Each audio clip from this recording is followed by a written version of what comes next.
En ce qui concerne plus particulièrement la commission des affaires étrangères, en l'occurrence de la Défense, notre premier souci est de voir et d'espérer, de compter sur le fait que la loi de programmation militaire sera bien respectée.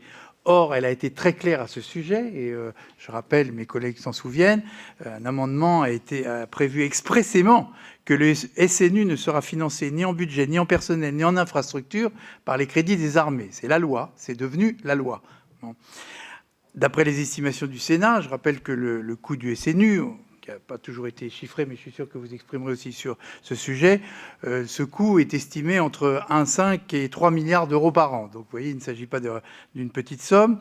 Or, pour l'instant, et les débats budgétaires de l'année 2019 l'ont montré, il n'y a pas de financement de ce projet. Et donc, première question qu'on souhaite vous poser, comment le gouvernement entend-il financer le service national universel ?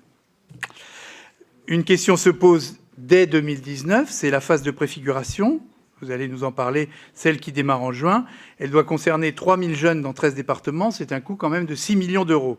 Et d'ores et déjà, on a lancé des concours pour savoir quelle était la couleur de l'uniforme, mais on n'a pas un sou dans le budget.